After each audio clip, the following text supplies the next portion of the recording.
السلام عليكم، ازيكم يا بنات؟ عاملين ايه؟ معاكم اسماء من قناه ست البيت. النهارده ان شاء الله هعمل معاكم ورقه اللحمه. تعالوا نشوف هنعمل ايه على طول. دلوقتي يا بنات معايا حله على النار، سبتها نشفت عشان لو فيها اي ميه. هحط فيها نقطه زيت.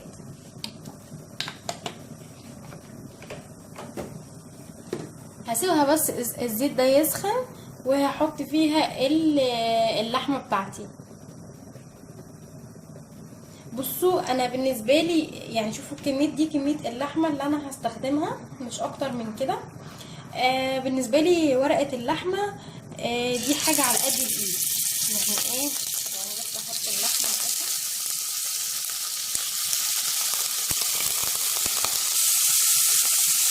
احط عليها كده ايه شويه توابل، شويه بهارات لحمه، وشويه فلفل اسود، وشويه كمون. التوابل اللي انت عاوزاها. انا بالنسبه لي زي ما قلت لك ملهاش مقادير معينه. والملح هقلبها. اعملي باي كميه لحمه عندك، باي كميه لحمه وباي خضار. يعني انا مثلا النهارده مش هعملها غير ببطاطس بس. انت ممكن تحطي اي خضار عندك بطاطس، عندك كوسه، عندك جزر، بسله، فاصوليا، اللي انت عاوزاه اعمليه يعني براحتك.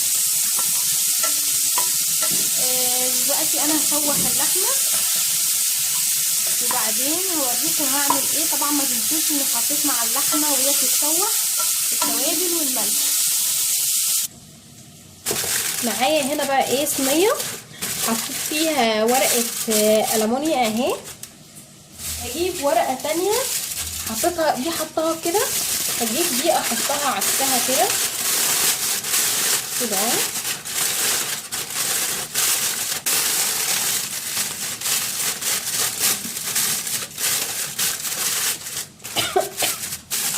دلوقتي بقى ممكن احط ورق زبده او كيس الحراري.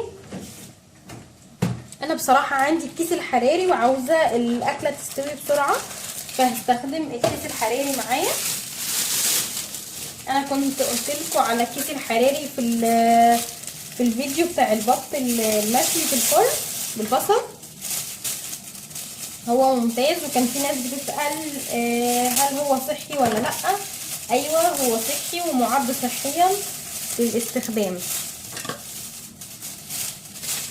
هو بصراحة وسيلة حلوة جدا لو انت مستعجلة على الأكلة عاوزاها تخلص على طول تستوي بسرعة. هو وسيلة بصراحة سريعة جدا. يعني أنا بحب استخدمه في الحاجات السريعة دي. بصوا أنا فتحته أهو. هحطه كده هنا أهو.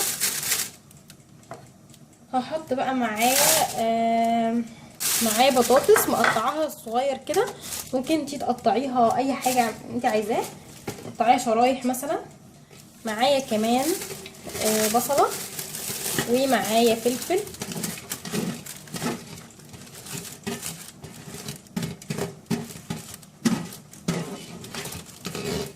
اهو.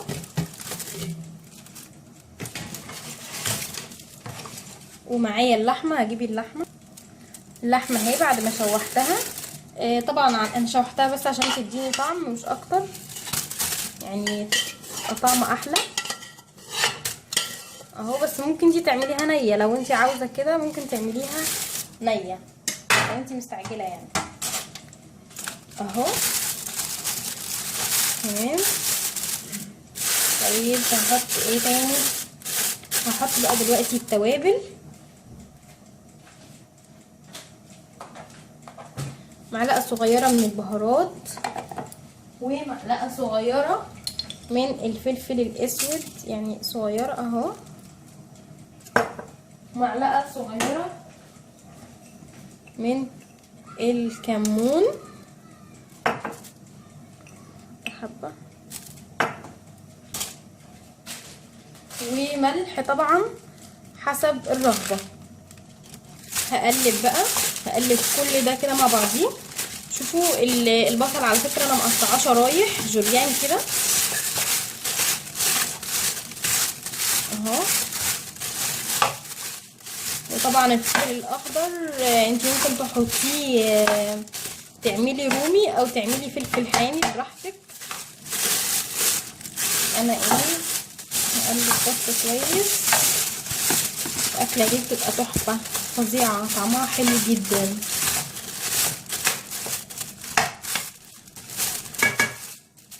طيب دلوقتي بقى معايا ايه كمان؟ معايا كمان طماطمايه انا بشرها اهي، ممكن تخليها قطع صغيره وهحطها اهو.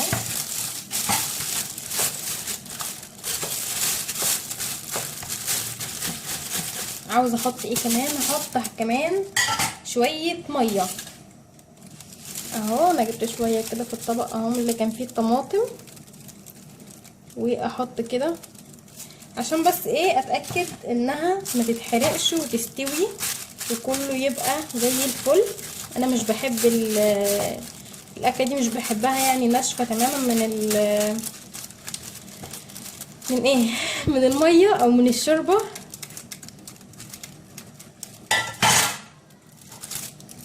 بس كده هقفل بقى ايه عليها كده اهو. اقفل كويس، قفلت الكيس الحراري. هقفل بقى الالومنيوم، ورق الالومنيوم اهو، واقفل دي برضو اهو. قفلتها كويس. هدخلها بقى ايه على الفرن. طبعا الفرن مسخناه من اول ما بدات اعمل في الاكله. ورقه اللحمه كده طلعت معايا من الفرن. انا بعد ما اتاكدت ان هي استوت، فتحت عليها الفايل والكيس الحراري وشغلت الشوايه وخليتها اخدت لون، لونت كده من فوق زي ما انتوا شايفين. بعد ما لونت كده بسيط رحت مخرجاها. بس كده هي دي ورقة اللحمة، بسيطة جدا وسهلة جدا وحاجة على قد الايد، يعني مش غير مكلفة خالص. بأي حاجة عندك ممكن تعمليها، حاجات بسيطة جدا. حتى لو عندك لحمة مسلوقة باقية عندك ممكن تعمليها بيها. يعني حاجة جميلة وأكلة حلوة وصحية ومفيدة جدا وطعمها تحفة. والله مش قادرة اقول لكم الريحة عاملة ازاي، الريحة فظيعة. يعني كان نفسي بجد يعني اخليكم تشموا الريحة دي. يعني جوزي بيقول لي هو ما ينفعش الريحه دي تطلع في الفيديو. جربوها ان شاء الله تعجبكم. ان شاء الله اشوفكم في فيديو جديد وحاجه جديده ان شاء الله مع اسماء، والسلام عليكم ورحمه الله وبركاته.